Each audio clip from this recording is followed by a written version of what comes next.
Good morning, good afternoon, good evening, and good night from all corners of the globe. I am your host, Michael Swigert, here on the New Human Project podcast. For the fourth episode, we will be speaking with Luke Tomes. Luke is a commentator and host for various programs for the History Hit channel. Today we will discuss his work and a day in the life of a modern historian. Stay tuned for an exciting and historic interview here on the New Human Project podcast.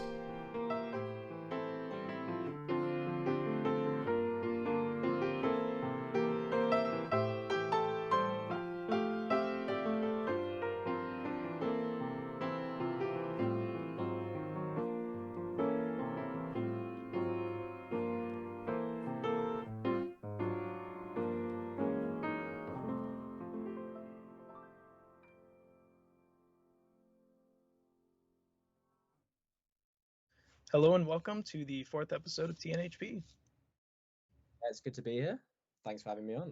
Yeah, of course. So I just wanted to start by saying I'm a huge fan of the History Hit videos and podcasts, and that was actually one of the reasons I wanted to reach out to you, was because I've seen a lot of your videos. I know you do some videos with Louis, and I mean, they're just super entertaining. You guys are just really entertaining to watch, and just really informative content at the same time. So I just wanted to start off by trying to get to know you a little bit.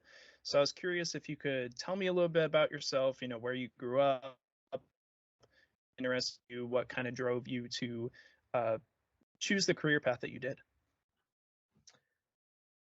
Yes. So, first of all, thanks for having me on again. It's great. I always like doing these podcasts, talking about history documentaries. It's something I'm so passionate about. But yeah, absolutely.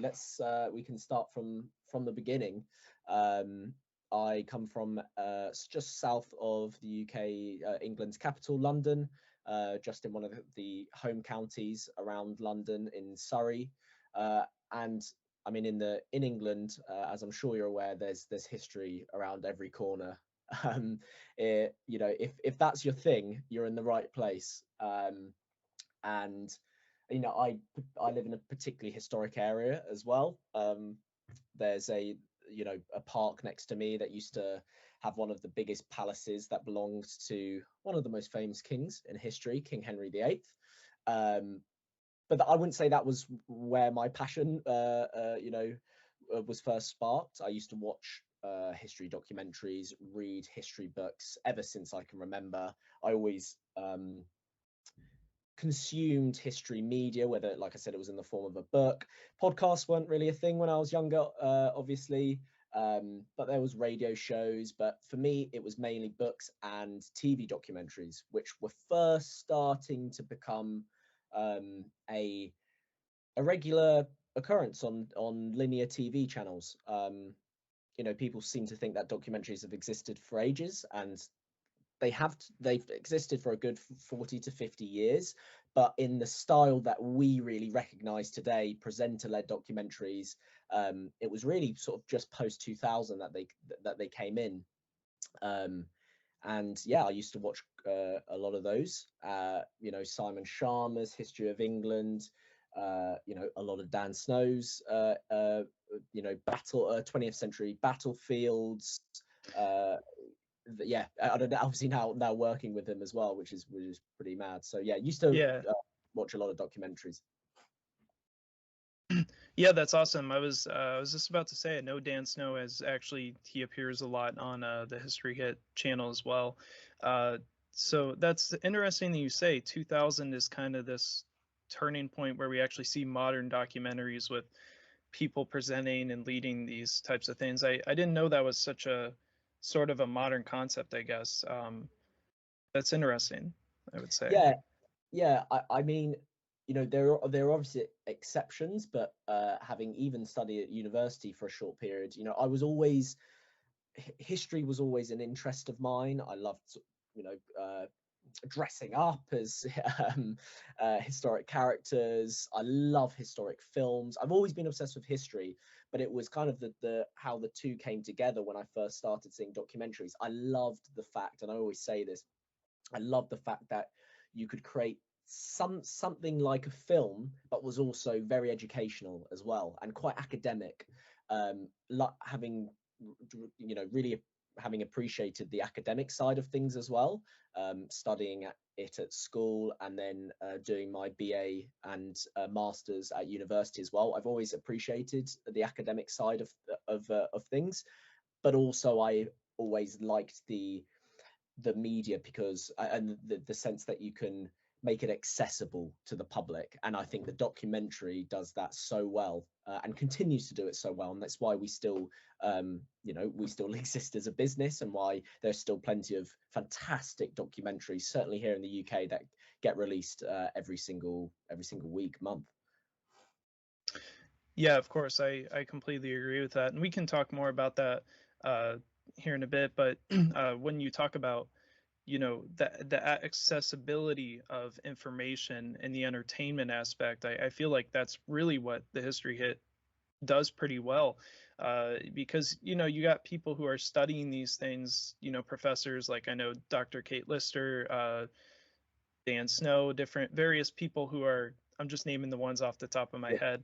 But it's super cool to see that information being presented in a way that is not only easy to understand but also entertaining, I would say. And that's one of the reasons why I personally am a huge fan of History Hit. Now, I know you mentioned that you studied at university.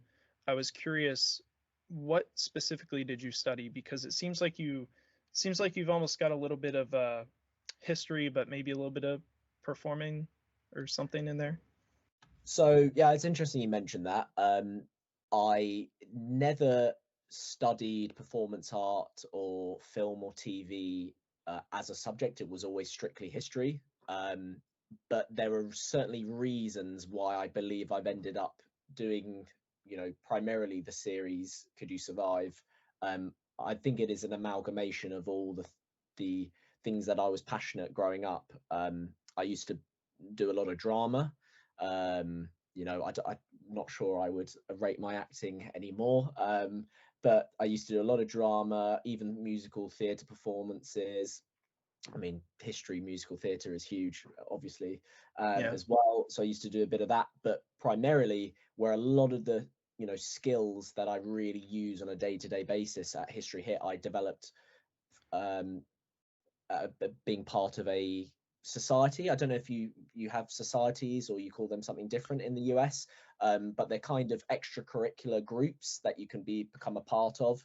And we had a TV station at the University of Southampton, which is where I studied, and whether it was presenting in front of camera, not necessarily doing stuff to do with history, although I later was able to make documentaries at this student television station. I was able to become familiar with the camera. I was able to learn to edit, and just understand the production process, which as a producer and presenter, I enjoy both sides, in front of and behind the camera, and they're both just as important as each other.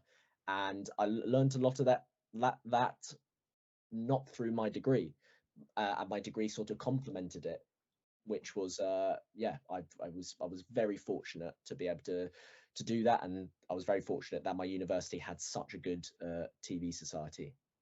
Yeah, that's really awesome. I think first off, I think what you're referring to with societies is I think what we would call clubs in the US. So kind of like groups of people that form kind of around a common interest. Maybe there's some organization or, officers that lead those groups. But yeah, we do have those here in the US. I've been a part of a few of them at the university. We will be right back. And now, a quick word for our sponsors. As a martial artist, our philosophy and way of life goes beyond the walls of where we train. As an artist of life, self-expression is the name of the game. What better way to express your style than with streetwear that tells others who's in town? Master artist and calligrapher Yasuko, owner of Dragon Ika Calligraphy Art, has everything you need.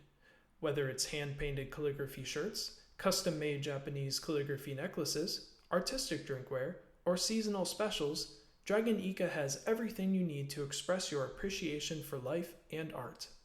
Support your local business and check out Dragon Ika Calligraphy Art on Instagram at Dragon_Ika That's IKKA, or visit their website at www.dragonica.com. Use code NEWHUMAN10 to get 10% off all merchandise. Alright, listen. I'm a dude with long hair, and I can't hide my secret any longer. For years, I've struggled with finding the right products for my hair. I've always wanted a long flowing mane, but I wanted it to look good and healthy, you know? Well, I finally found the perfect thing. About 2 years ago, I started using Viore shampoo and conditioner bars, and I haven't looked back since. They have a plethora of products for different hair types, which for me may change depending on the season. Another thing I love about their products is that they use all natural ingredients, rice water being the main ingredient, and they avoid using sulfates and plastics in their products. Viore has partnered with the Red Yao tribe of the Longshan River area in China to bring sustainable and unique products to the market. I highly recommend that you, male or female, check out their unique products and designs on their website at www.viore.com. That's Viore, spelled Viori. Use code SWIGERTSTRONG at checkout to get 10% off your order. Hola mis espectadores hispanohablantes. Si a usted le gustaría escuchar una entrevista o episodio completamente en español, envíame un mensaje. Gracias por escuchar a El New Human Project podcast. And now back to the show. Yeah, editing, exactly. So I'm familiar. yeah, of course. No, editing is just as important, like you said, as the content. And that I apologize for not probably taking into account that maybe you're doing a little bit of that behind the scenes, but that is a huge part of, production, and especially in, I would say, history documentaries, for making them entertaining. And I do have, I don't necessarily want to say it's like a favorite video, but it was kind of the moment that I realized I was like, I need to talk to this guy. And it was the "Could you survive as a German soldier in World War I?" I started watching that video, and I mean, it's perfect. It's so entertaining, and I try to do a little bit of reenacting myself, like, playing the dress up and, doing all that stuff. But it was just super entertaining, but it was also, I mean, it was just packed full of information. I had to like pause it and like go back because there was just so much that you guys were talking about. And that's kind of the aspect of history that I tend to get more interested in, is when you actually have someone experiencing these things. And I've seen that on YouTube a lot with various people. There's another guy who does like medieval stuff. And when you're actually wearing the armor, or you're wearing the clothes, or you're doing the things that they did, you're using the weapons or eating the food, that's a whole other experience than just reading about it in a book. It kind of brings that level of humanity to it.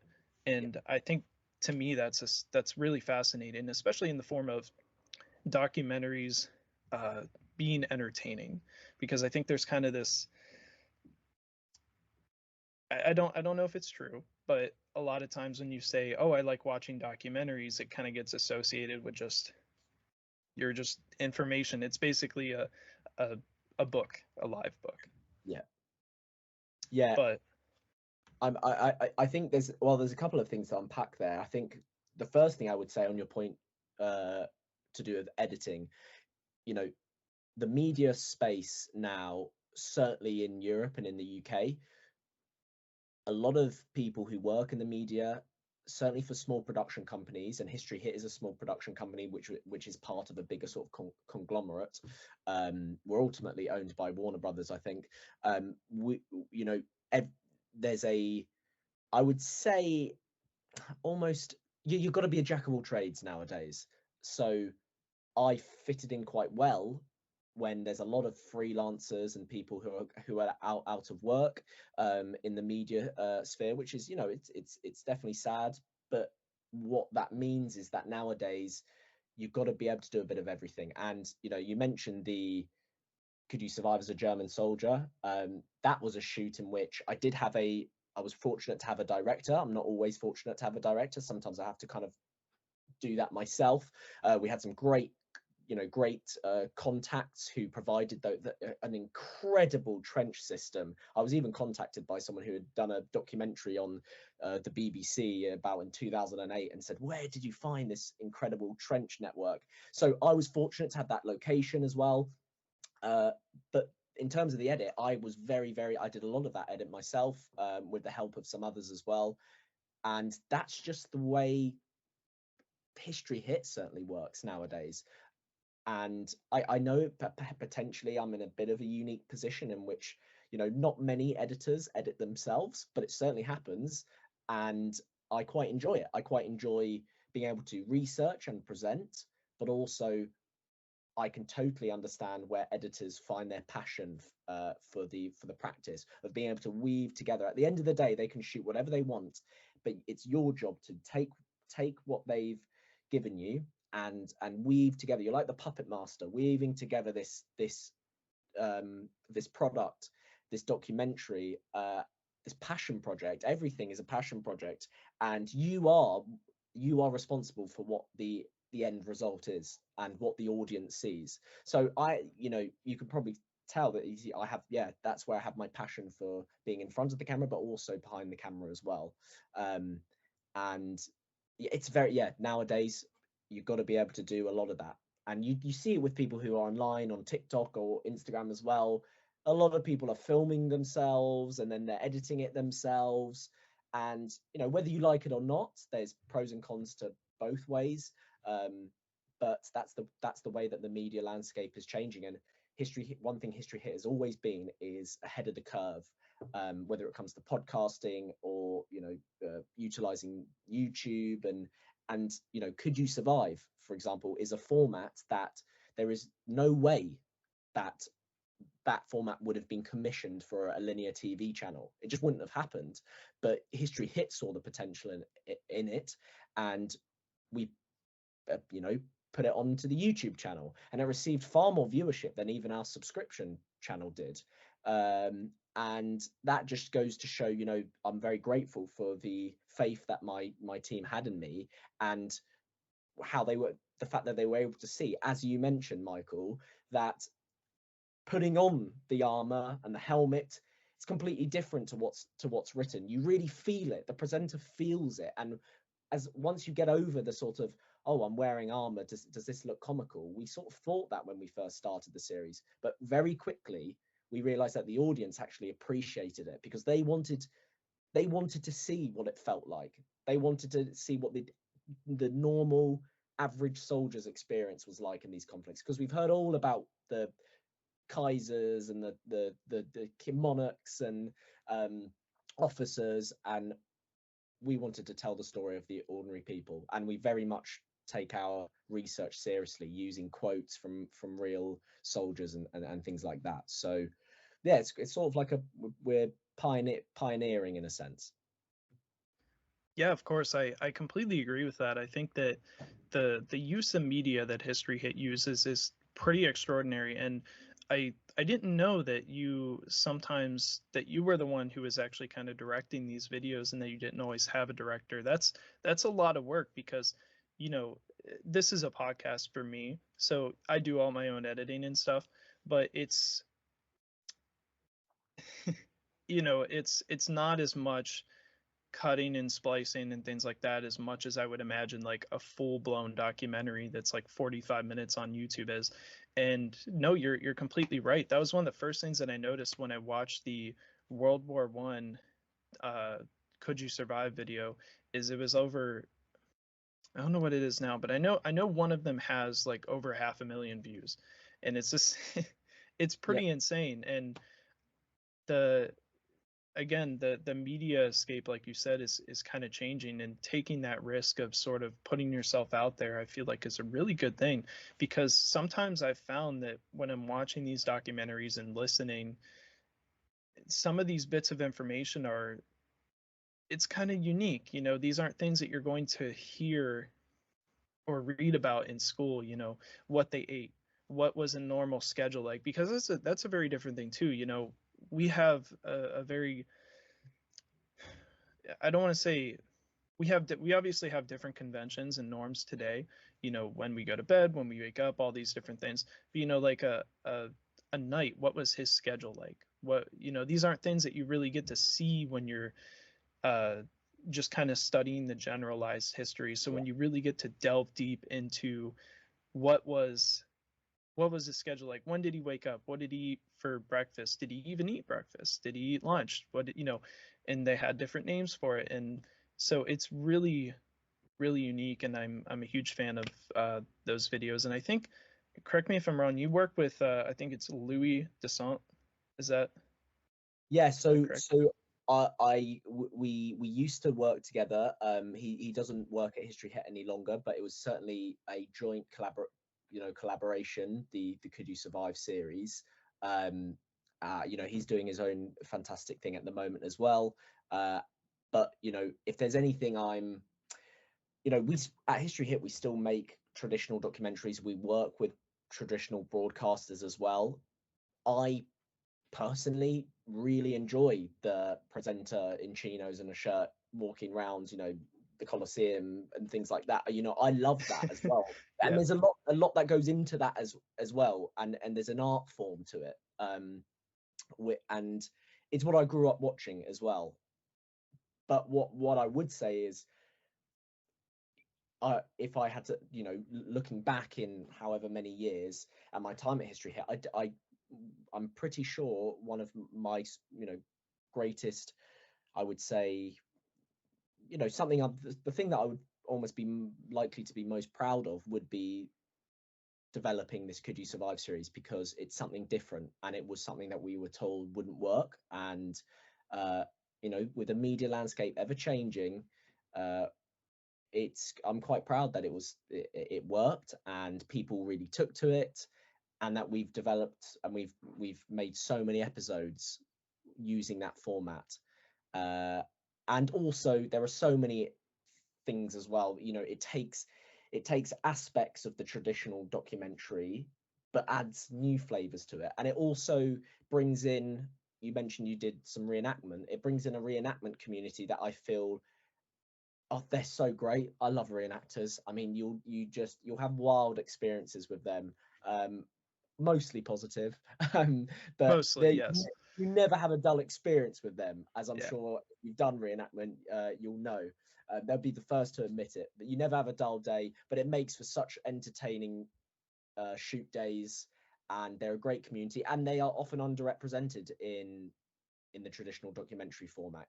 I've been told by some reenactors that they film for 3-4 days for a BBC show, and then they have about 10 seconds of screen time. We like to show off the reenactment groups, give them some advertising, use their knowledge. These guys do it day in, day out, and they go to festivals and speak to the public for hours and hours on end. To say that they're not knowledgeable in their subject, I just think is ridiculous. You don't need a PhD to be able to, to be able to tell me what it's like, what it feels like to be a soldier, and or whatever it is, because they do it, they wear it themselves, and that's also been another privilege, to work with those reenactors as well.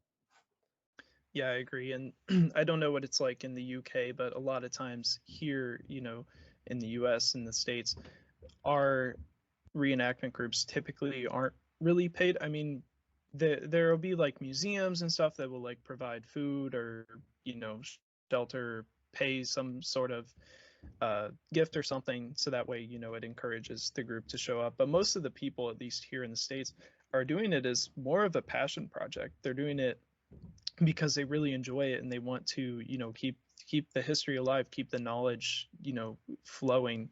And that's the thing, is a lot of times when you're with these people, they're just telling you, you're just talking about something that's like, oh, well, I know this, and this is actually what this is used for. And then you just constantly are learning with them. And I think that's a really great thing. And like you said, you don't really need a PhD. Like, I don't have a PhD in history. I came close to wanting to go down a path of studying history because, it's a huge part of my life. I enjoy it. I love antiques. I love learning about various different things. Anytime I go on vacation, I'm always going to some sort of historical site. Like that's kind of my thing. Like, the beach is great, but it's always cool to like go and see like a fort or something like that. Yeah. Especially because those are usually living history places as well. They're usually the people working there are reenactors as well. So they're really involved into it. And yeah, I think And I really agree with you. they're keeping the history alive, like you said. And if we can do anything, if I can show off what they do on a day-to-day basis to a wider audience through a fantastic documentary, I mean, that's a win-win for everyone. It's a win-win for us. Yeah. At History, it's a win-win for the reenactment group who get some more exposure, and it's a win-win for the audience who get to learn those. We always try and answer those questions, like you said. When you're reading about the Battle of Agincourt, for example, you sort of read about at school, you read about the dates and the kings involved. But what was it like for the knights? How hot and sweaty did they get? Did they take breaks? These are the questions that people we want to answer those questions. I always say we want to answer the questions that your sort of average layman sort of asks when they're watching a film, and they say, "Oh, never thought about that, but how did they keep this up all the time? Like I recorded something in 30 kilograms of armor, and I was absolutely shattered, and I couldn't even imagine on a hot day in France, swinging swords, rugby tackling, because it got really feisty. It wasn't as glamorous as we tend to think. How would they have kept that up? Like you said, what would they have what would they have ate to give them that energy? So yeah, those are the questions that we like to across all of the QD Survives as well. That and other documentaries as well that we as History Hit like to answer. And that's again why I find the documentary format so. I've always been in love with it, because it does answer those questions that you don't necessarily read about or learn about at school or university, and sometimes those are the most interesting questions. Yeah, of course. And you bring up a really good point too that I want to touch on quickly. The kind of that separation from like film and fact. Well, I mean, film is going to have fact, so I guess like fact and fiction. But of course, like historical movies are greatly entertaining, and regardless of their historical accuracies or inaccuracies, I think that it's a good idea to watch all of them because usually they have something to offer. But you mentioned like the Battle of Agincourt, and there's also a movie with Timothy Chalamet that the King, I believe, is the name. I watched that. That's a good movie, but sometimes they do things for obviously the plot of the film to change, which is not an issue, but also the different aspects of like what actual combat looked and felt like, because obviously war is not a good thing and there's death and there's a lot of destruction and different things, but how did that differ when you look at like sieging a castle versus line battles in the English Civil War? Like how does that look different? And it's going to look a lot different because you have armor versus muskets and different things like that. But really, when you actually get to see it, especially in these like living history documentaries, I guess is what I'll call them, or the Could You Survive, it really kind of puts it into perspective, and you kind of see the differences between like the films kind of making this look really crazy and awesome, and then not saying that it's not crazy or awesome in its own way, but there you can understand it in the sense of what it may have actually looked like a little more. I'm not trying to like dog on any films. No, it's our job as as a history channel with integrity. We need to maintain our academic integrity, I should say. Yes. So that we also have series where we review history movies and point out the inaccuracies. And the thing is, we're not saying they're bad. We're saying this is a fantastic film. I mean, Ridley Scott's Gladiator, fantastic film. It's just it's amazing, but there are inaccuracies in it, and it's up to us to say this was fantastic. this was great. You know, it really captures what the atmosphere would have been like. Okay, you know, Commodus didn't. He did drug opponents and he did fight in the arena, but he didn't have a one-on-one duel with someone he was jealous of and blah blah.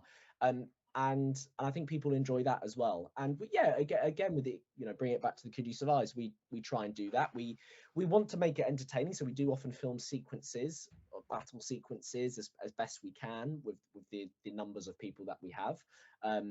So we want a bit of that to capture those the feeling of what the battles would have been like, but then also we do some myth busting as well, mixed in there. And I think that's what people appreciate, is the fact that it's got a bit of both.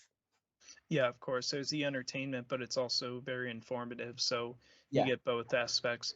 And that's one of the things that I found with your documentaries in particular, is that I never find myself really sitting there like, you know, looking off in the distance. Like, I'm always very focused in on documentaries. And sometimes I'm actually going back and like, did I hear that right? Like, that's crazy. I didn't know that. But yeah, I am expecting, I know you brought up Gladiator. I am expecting that you guys do a review of the new Gladiator 2 at some point. That would be great to see. I haven't watched it, but we oh god, it goes back some time. We did the promotion with Napoleon as well, and then there was all of that, you know, Yeah. the whole facts, you know, historical accuracy has become a very sort of contentious issue at History Hit. Like I say, we try and it's a fine line between being nitpicky for the sake of it, but also not letting absolute comical errors slide as well. And yeah, I think we try and strike that balance, but sometimes it's easier said than done. Yeah, of course. And I think I know the Napoleon things that you were talking about. I think there was a Could You Survive that was released around the time of that movie, and I think Dr. Kate Lister might have also came out with a video about something related to Napoleon's love life and his relationship with Josephine, which was also very fascinating video as well, because there's even in the, that's another thing that, you know, you guys do very well, is things like that where you're talking about, you know, like Napoleon's love life. Like that's kind of not something that you read about in like a history book. I was lucky. I worked on that with Kate and Dan, and it was a lot of uncomfortable reading of the letters. But again, it's something that you know, admittedly, I didn't know too much about. I knew he had a wife called Josephine. I knew he had some affairs as well. But God, I had no idea of some of the passionate and quite cringeworthy letters he used to send her, which is interesting because obviously it's a big theme in the movie Napoleon and Josephine, which, you know, there are some bits of that movie which are really good. But you know, again, did he become jealous and decide to invade Russia because he was jealous of his wife? I don't think so. But but the fact that they sort of highlighted and they focused on that relationship is interesting in and of itself. It's an interesting. There's so many things about history, whether it's military or social, whatever, that that I find interesting. So, yeah, the movie historical accuracy in movies. Being a huge movie fan myself, I always find can be a bit of a tightrope that I try and tend to avoid. My general contention is that I believe that if a film, I mean, there are some fantastic historical blockbusters that are also accurate. You know, Steven Spielberg's Lincoln, one of my favorite films. You know, really, you know, some people would call it boring. I think it's a masterpiece. You know, Saving Private Ryan. You know, films like that, which really not only are a fantastic spectacle, but they also get the facts right. Because sometimes, like I said, in history, the facts are actually more outrageous than fiction. So you don't have to stray away too much from it. And I think that was the issue that people had with Napoleon, is said his life is so interesting in and of itself. You don't have to stray away from the facts. You don't have to create these sort of fictional set pieces within the movie. It's interesting in and of itself. But yeah, I think I would say as long as the movie brings an interest in that topic, that's fantastic. And then it's up to the audience if they want to find out more about it and what was accurate and what wasn't, and they can come to us and they can learn a bit more about that. So we've got no issues with the movies. It's just up to us to sort fact from fiction. Yeah, of course. And I'm trying to remember his name, the host for The Ancients. That's kind of actually how I was introduced to the History Hit a little bit. But he did a review on several movies, but he basically said the exact same thing, is that, the movies are great at sparking interest in a particular setting or time period in history. All Quiet on the Western Front did a really good job with that. I think, not only portraying some of the things, and there was some inaccuracies, but it also really got people interested.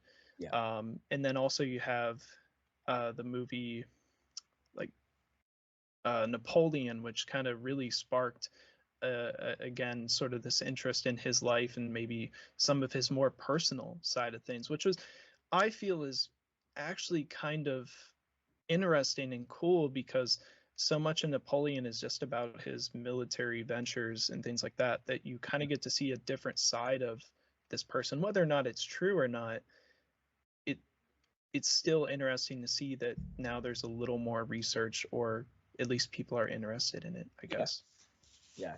I think social history is I find it just as interesting as military history. I know I do a lot of military history, but I actually almost find social history more interesting. Yeah. And the times that we have been able to do more social history, they've been some of our most popular episodes as well. We tend to assume our audience is sort of gun obsessed, military battles, but actually often it's not the case. They actually, we did a few Victorian shows on a Victorian ocean liner, and one in a factory. What would conditions would have been like for factory workers during the Industrial Revolution. They're some of the episodes that I'm almost the most proud of, because I don't involve any big battles and set pieces, and yet people really seem to love them. Yeah, and there's also a connection with that, people's ancestors perhaps working or fighting in battles. It's not everybody is associating history with military prowess anymore, but also I think Dr. Janega, I think is her. Yeah, I watched one of her videos, and I watched one of her videos on she was ranking medieval women's dress, which I was like, that's maybe I'm not the target audience for that, but I watched the video, and I mean, she was very entertaining, and just a great video. Like certain things like that are just kind of, it's like not something that you would think of every single day, but it was a part of people's everyday lives. And I think that that's really interesting, that you bring that sort of humanity to history, which is what I just love so much. And can I just really quickly add that, you mentioned Eleanor Yarniger, you've mentioned Kate Lister, host of the podcast Tristan, obviously Dan as well. Yeah. All of these people, we've got Matt Lewis, who's our medieval expert. Mm.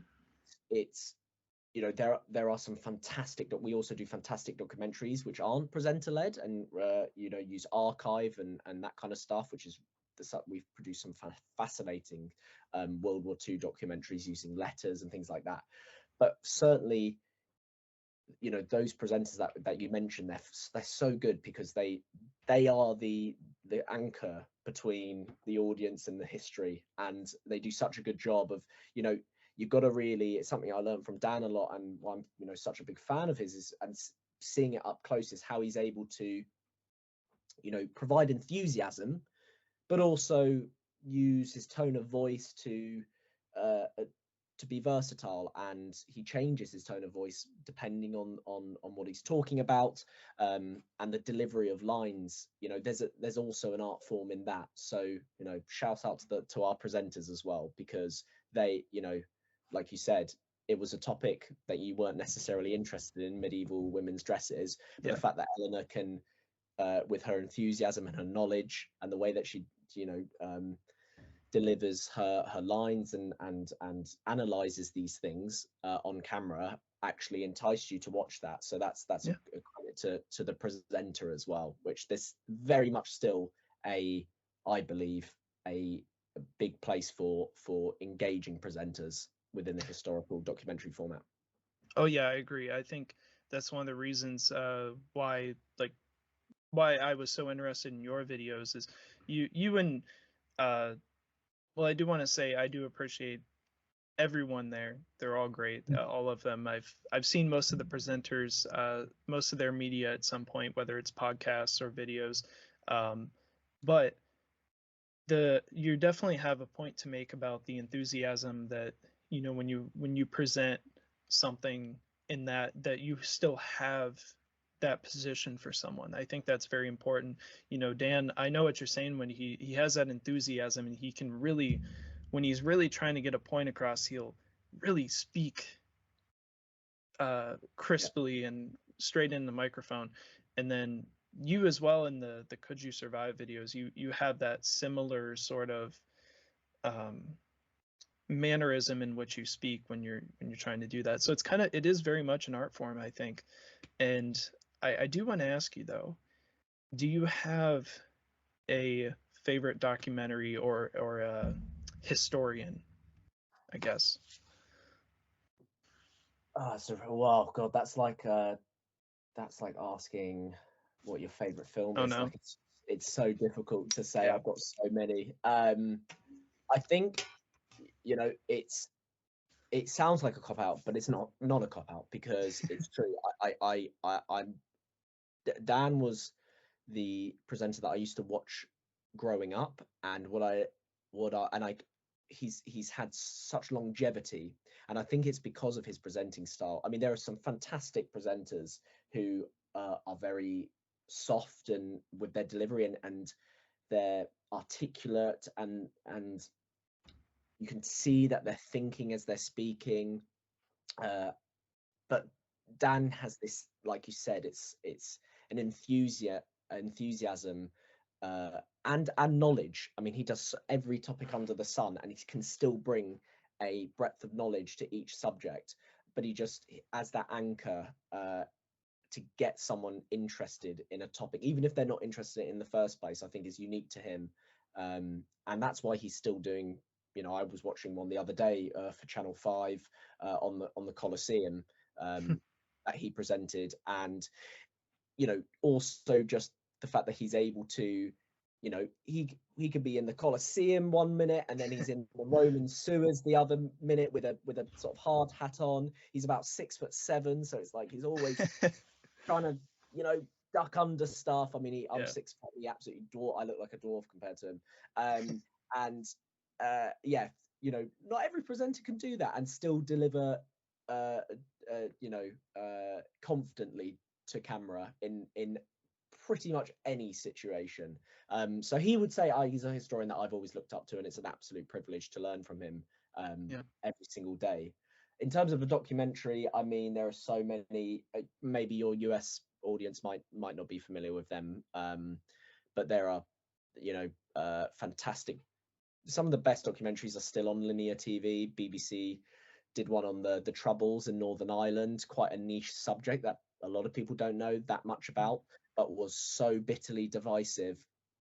That's one it's just popped into my head because I watched it recently, and it takes both people from both sides, literally people who would never even dreamt to have ever spoken to each other. These divisions are so deep, and there's so much hurt because there was so much death and destruction, and they present both sides of the coin so well that you end up understanding why.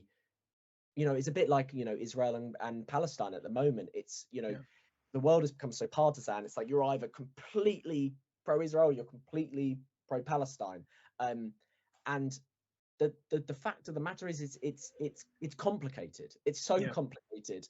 That's why it's going on. That's why it's happening. If it wasn't complicated, it would have been resolved ages ago. And it reminds me of some of the situations that happened throughout the 60s, 70s, and 80s in Ireland, Northern Ireland, where you had such bitter divisions that were so deep rooted, and by the end of it, people had forgotten about why they were arguing. It was just they were just getting revenge on each other, because you killed my son, so I'm going to kill your grandmother, and it was so awful. And this documentary took people who were involved in it on both sides, and you could listen to them using, overlaying incredible, never seen before footage. Yeah. And it just blew me away. It blew me away. It's called Once Upon a Time in Northern Ireland. It's a series they do on some of the most difficult conflicts, as well. I also saw a great one, if I could just add as well, Yeah. on it's more related to the US as well, which Mhm. why I'll mention it. It's called The Corridors of Power. I think it was maybe on PBS a couple of years ago, but it's now been licensed by the BBC, so I was able to watch it. And Mhm. it takes the most important people in the room, barring the president, um, whether it's Colin Powell for Iraq, um, uh, uh, Hillary Clinton for Rwanda, and it sort of takes you through whether the decisions based on genocides and whether America should intervene. And it poses the fundamental question of, if America has the power to intervene, is it morally obligated to? If it can see what's going on and it has the power to change something, should it intervene? And obviously, have you seen over the years, um, it's been a really difficult decision for many presidents. So yeah, that's another one Yeah. I'd give a shout out to. Those were just two documentaries that I've watched recently, and I think that just goes to show how much of a documentary fan I am. And Yeah. I could never answer your question because there are too many to choose from. So sorry. No, it's okay. I think I agree. I think currently my favorite documentaries are definitely the Could You Survive videos.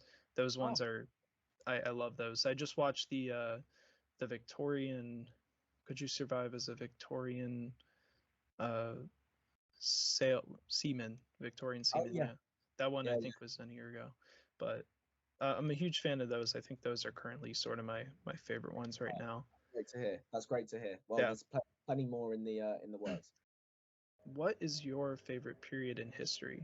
And do you have a reason why?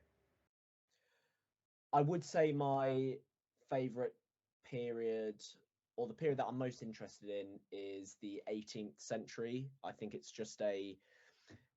the period of enlightenment, of exploration, of trade and commerce, of revolution, military action. There's just so much going on, and do I do see it as that point where we change truly from almost antiquity and medieval to things that we see in the modern day, the printing press, and the foundations of governments, um, and empires as well. I find it all so fascinating. And also, what I would say is it's not just the topic that's fascinating, it's the fact that we do have really good tangible evidence for it as well.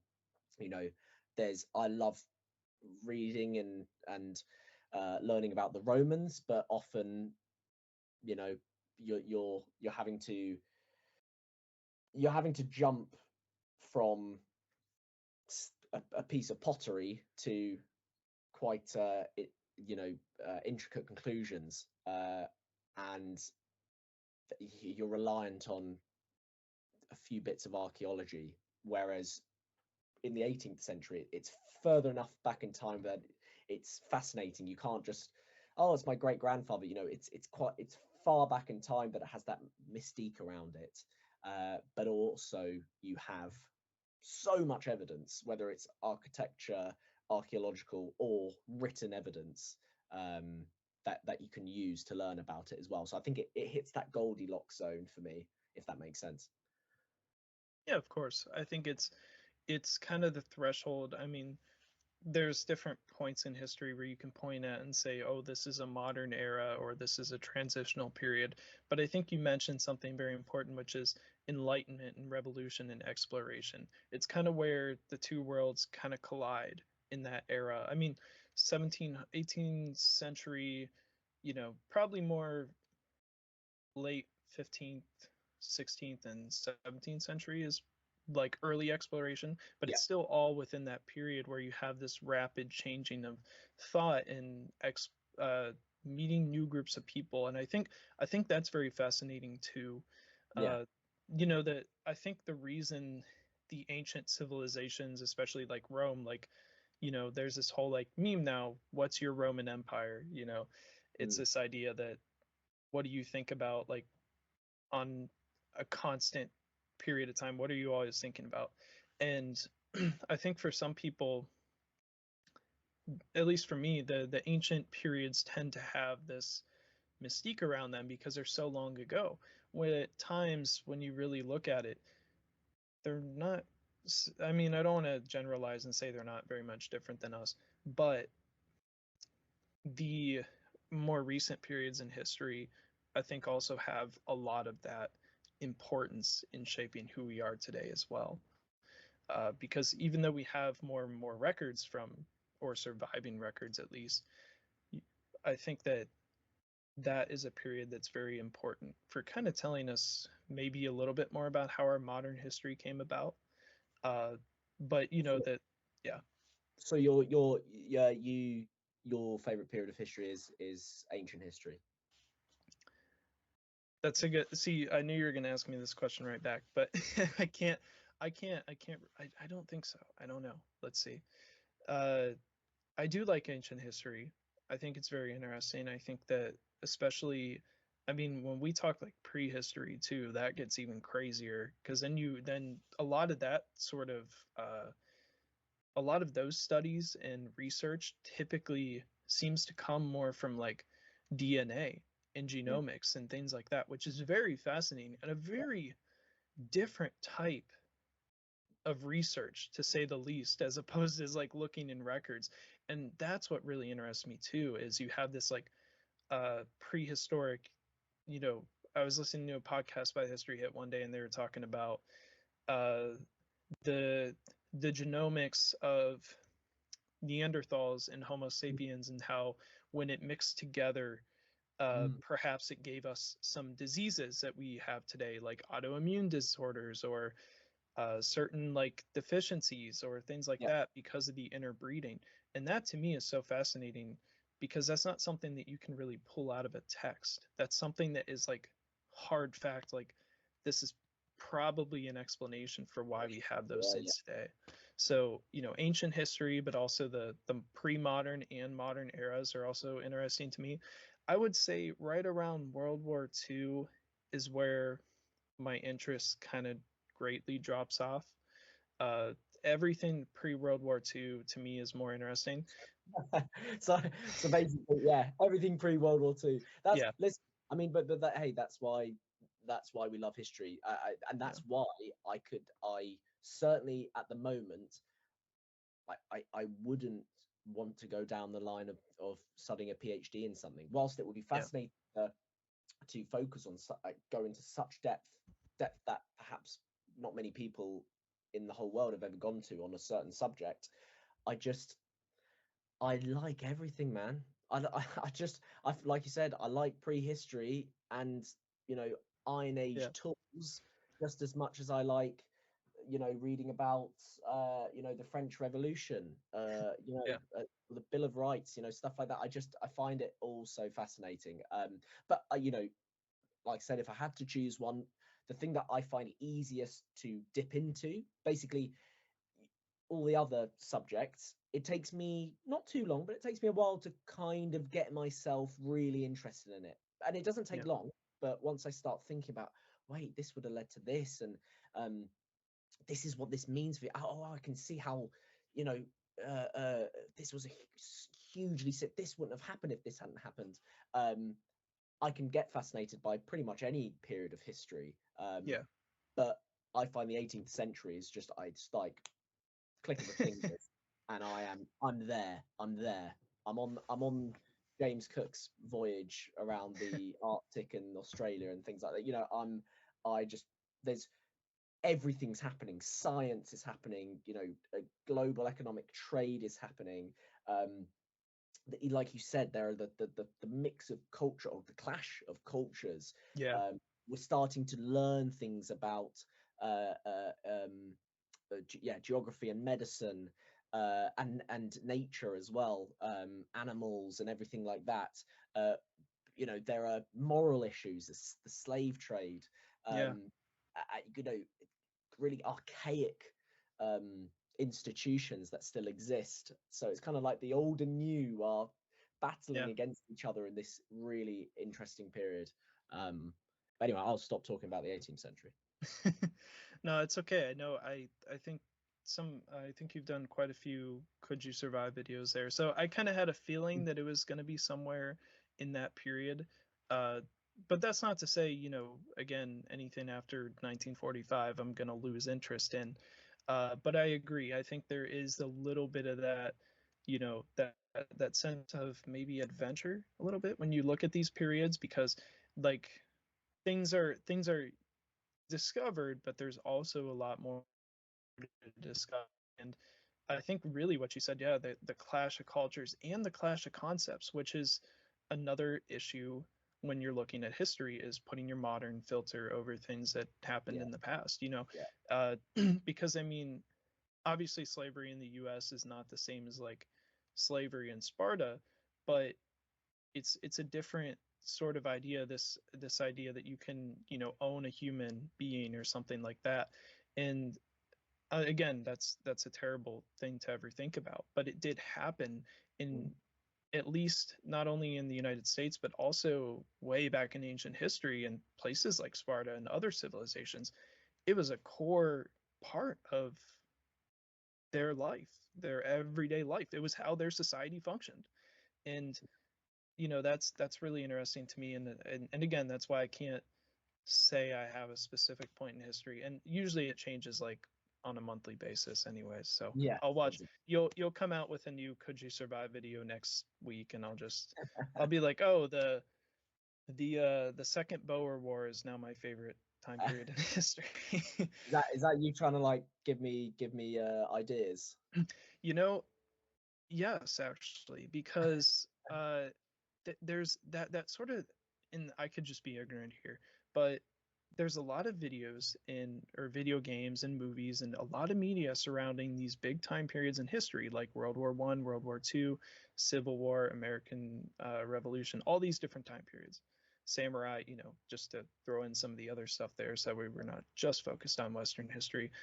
But this, it always seems like to me that area between like 1812 and like the 1850s or 60s is kind of a blur, at least here in the United States, as far as like what's going on in the world. That period, like 1870 to like 1900, especially with a lot of the European wars, is, and that could just be my American education, I'm not sure, but you know, you have the Franco-Prussian War, and then you have the Boer Wars and things like that, and those are kind of, I don't want to say largely unexplored areas, because I'm sure there's a lot of material out there, but I don't really see any movies or uh, like namestay documentaries for those time periods, which is kind of interesting. Yeah. And I don't know if that's just me, but that's just one of the things I thought about. I was like, Franco-Prussian What War. I learned a lot about that that sort of period, because you've got a series of wars before that. You've got the I think it's the Austro-Italian War as well, and then you've got the Austro-Prussian War as well a few years before the Franco-Prussian War. Now, I only learnt about those conflicts in the context of weaponry, and it's a very important time in terms of how Yes. weaponry develops and warfare develops from, you know, we kind of go from static to more mobile, and but then it kind of goes backwards to static again, and then it goes mobile. And we did do a sometimes I visit. This is also probably weird for your US audience, but in the UK you can't really shoot that many guns, so I have to go to a very secret sort of location where we test some of the iconic weapons from history. And we did do one on the Martini Henry rifle, which was used in the Zulu Wars, as well as, I believe, potentially also the Boer Wars, but we might have moved on to another rifle. But that's kind of the only context in which I've explored those conflicts around that late 19th century. Yeah, of course. And I've seen the videos that you're talking about, a couple of them, and I do remember seeing the Martini Henry one, also a very interesting one, and kind of not what I expected from a Martini Henry. I had never really seen one fired in real life. That was really cool. Not really a use for that gun in the modern day. So that's why I think it was cool. And again, you bring up a very good point. I mean, this was a transitionary period. I know, we went flintlock, then to cap and ball, and then to this sort of, I think the French and Prussians both had their own sort of early bolt action system. I can't remember the name, but it was basically a black powder single shot. Like bolt. Percussion or no, not percussion. Needle guns. Got yeah. And that was kind of a transitionary period as well. But to me, that's really interesting. But again, I'm getting off track. That time period is very important. Sorry, there's so many things that we can talk about here. Yeah, because that's just history, and I'm so interested in this, and I'm so glad to have you on today. But again, that period, you have this transition from black powder to modern cartridges, which are no longer black powder, in that later 1880s to 1890s period. So again, like, warfare is constantly changing, but so is like the civilian life and things like that. But I'm sure that it was just as exciting of a period to study. Just interesting to me how maybe it's just my American sort of perception of it, that it hasn't been explored in the media as much. Well, yeah, and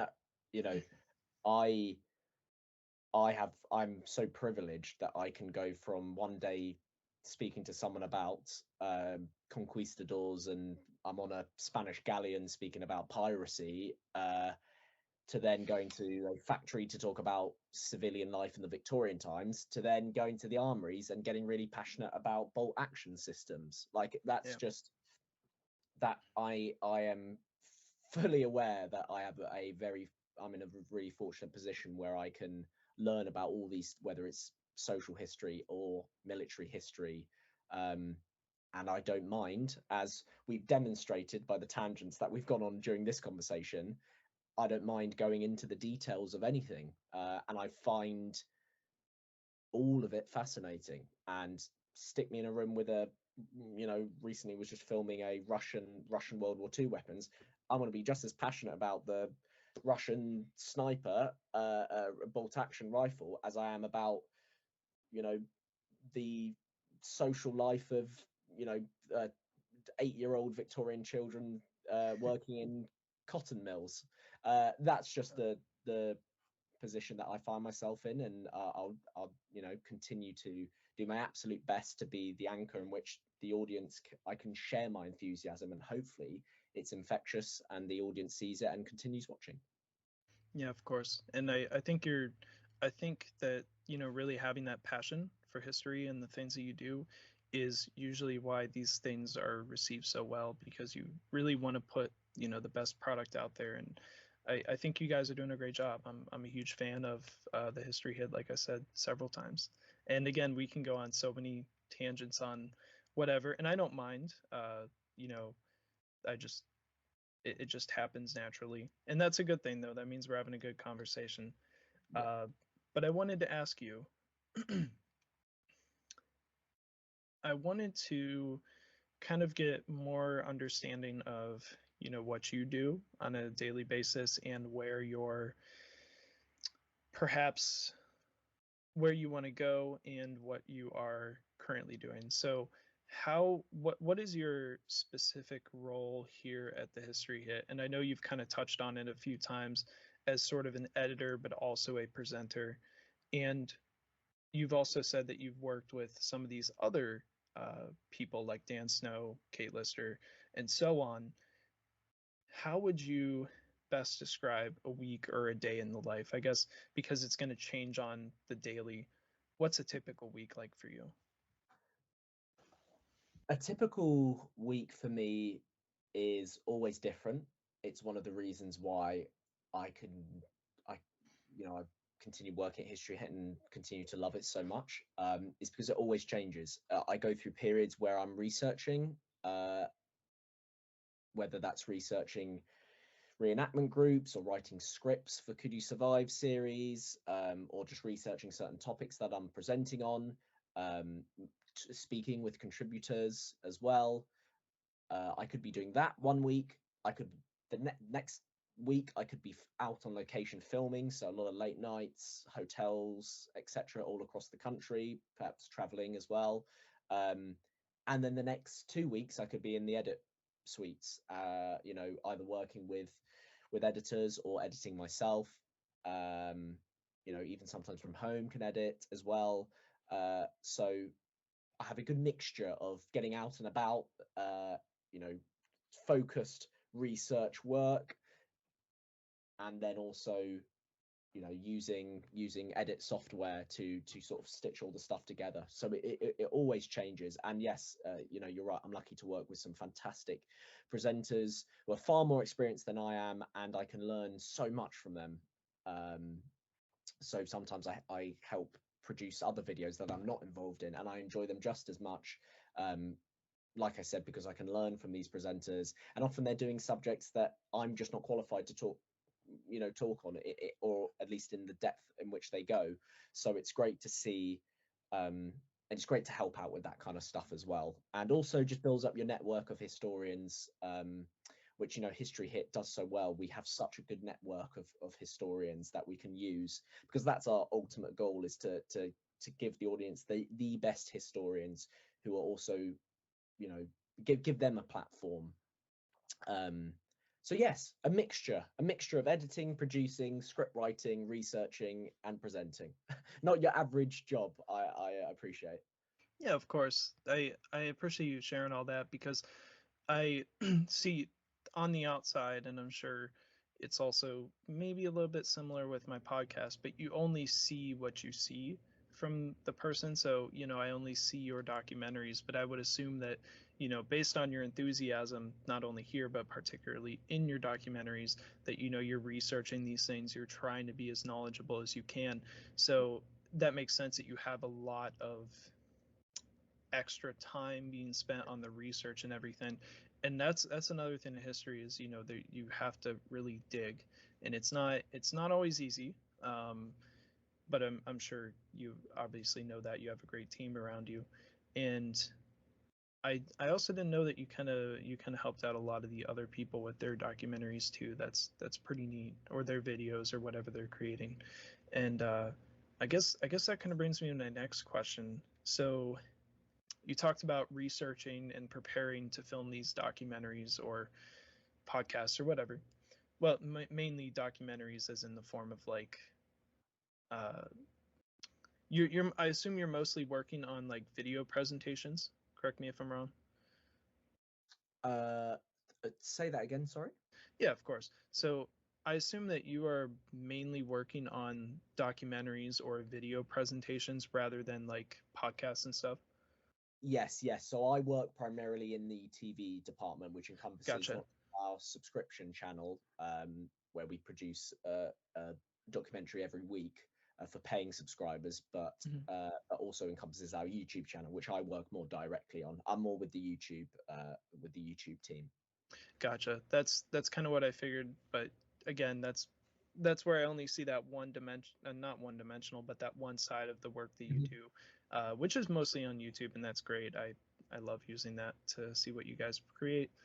But I was curious, how do you kind of decide on an event or a topic to focus on, and what kind of, do you have any sort of process for the research or preparation for these Yeah, documentaries that you do? And just kind of take me through yeah, that step, I guess. yeah. That's a really good question. really interesting.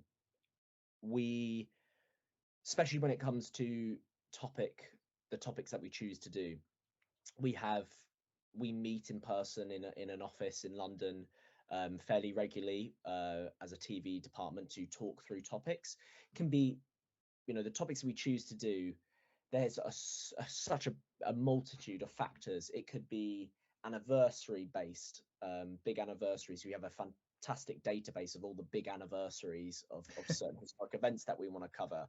It could be access. It could be the fact that we found a lead on something, so a new archaeological discovery. I mean, there's something recently where a group of students helped out some archaeologists with metal detecting, and they found one of the most valuable hoards of Norman gold that's ever been found in the UK. And No way.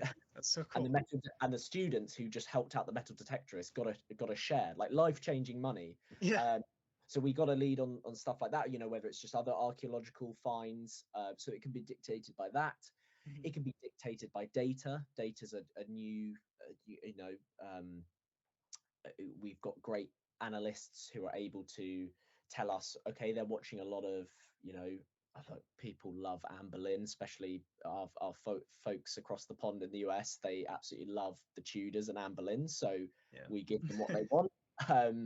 But we're always trying to strike a balance between doing the topics that we believe are important and potentially underrepresented versus what we know. Okay, look, there's been hundreds of documentaries on Henry VIII, but can we find a new interpretation on it? Is there a new discovery that we found that we can talk about in relation to Henry VIII? Because we know that as a topic, it always rates highly. And we're in the media business, ratings matter. Whether you like it or not, they do. And it doesn't necessarily mean you don't do a topic if it doesn't perform well, but you might have a think, okay, what is it I could do differently next time? But there are certain, what I would call, well, this is kind of a UK phrase, like open goals to do with soccer, like football. It's like so obvious, you just got to do it. And that comes to, people like World War II stuff. They like the Tudors, they like the Romans. So we do have to kind of balance doing topics that people like, but also topics that we have great sort of that are dictated by inns that we have with certain heritage sites or archaeological digs, and also what we feel that we can do well as a team that hasn't been done that much before. That's really how we determine what we do. And also boring, but logistics as well. Is it possible? So many people say, why don't you do a documentary on, I don't know, Japan in the 14th century or like a Mayan civilization? And let's say I came to my exec producer or commissioner and said, I want to do a documentary on the Inca Empire in the 1200s. He would say, okay, look, I'm sure it's very interesting. What's that going to look like? I'd say, oh, well, I've got to get over to South America, to Mexico and start. And he'd say, don't have the budget for that, Luke. And even if we did, it'd be going to Dan Snow, not you. So that also does, we've got to think smart as well. And we've been working with some linear broadcasters, Channel 5, which is a bit like the BBC, if you know what that is, big sort of cable TV channel. We've through a partnership, we've been able to go to China to do the Terracotta Army. We've been able to go to Jordan, really tough place to go to right now for obvious reasons, and look around biblical sites. So working with the big broadcasters, you can do a bit more of that and traveling. But we've got to be realistic with. We're still a relatively small production company, and we need to be realistic with the ideas that we decide to do. Yeah, of course, because at the end of the day, this is still, your career, and this is a business, so you still need to make sure that you're making money. And obviously, history and documentaries, I'm sure it's a difficult field to, become profitable in, but that's great that that you guys get to look around so many different topics. I know that a lot of times, yeah, it would be cool if you guys can make a documentary about the Incans or whatnot, but realistically, that's going to be a huge undertaking, because not only do you have to get you over there, but you got to get the entire filming crew over there, and then you got to plan it all out, and then I'm sure that's a lot. Look, it's become a lot easier nowadays. Dan always tells a story when he first started working for the BBC, maybe early 2000s. They'd have to book out a whole row, like several rows of seats on British Airways planes to get the whole crew over, and the camera equipment was so heavy.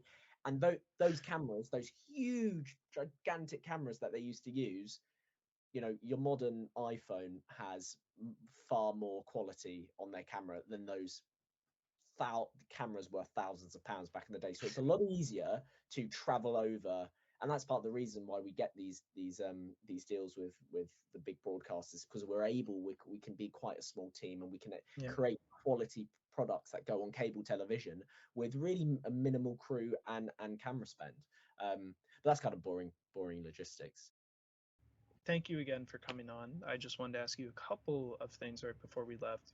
So what is kind of some projects that you're looking to be involved in the future? And are any of those projects something that you can share with us now? So I will give you one project that I'm very excited about. There's plenty of stuff in the works, but one that I'm very excited to and that I'm happy to share is that I am filming and joining forces once again with Louis, which is quite a collaboration that I didn't see coming again. But we're going to join forces again, but in a different way. I'm not going to spoil exactly how it will be different, but it's going to be different. And we're going to explore the American Revolution. And it's obviously it's the 250th anniversary next year. Yes. So it's a big year, and I knew we had to do this topic. And I will say that I might be donning a red coat, and Louis might not be donning a red coat. So that's all I'll say on that. But I'm really excited for it. It's going to be one of our biggest Could You Survive productions ever. And yeah, I can't wait to share. But it'll be coming hopefully to YouTube around summer next year. I assume Brigade of the American Revolution you guys might be working with. That's one of the organizations here that does American Revolution type stuff. So we're unfortunately, Michael, we're still very much UK based, but we are potentially in the future looking to cross the pond, potentially maybe something to do with the American Civil War, but that's well into the future. Gotcha. We've got really good reenactment groups. We would love to go over to the States and go to some of the sites, and we know you guys have amazing reenactment groups over there. Trust me, I know about them, and it's the ultimate dream, and hopefully one day we can do that. But yeah, we will be definitely doing that topic. But yeah, we have a good reenactment groups here that cover that subject as well. Hopefully one day we'll be able to go to the States. Gotcha. Yeah, I apologize for that. I must have misread that, but yeah, hopefully someday in the future you guys can come over and we can give you a warm welcome. Yeah. So thank you for coming on TNHP. I'm so glad to have you. This is kind of like a little bit of a dream come true. As a person who, grew up just loving history and loving documentaries, and I was always that weird kid who would want to I don't want to play football. I want to play with swords and do like weird things like that. It's so great to talk to you and really talk to someone who's in the field and kind of get a better understanding for how things are. So thanks again for coming on so much. No worries at all. I hope it's been insightful, and it's great to meet you, Michael. Very much so. Thank you.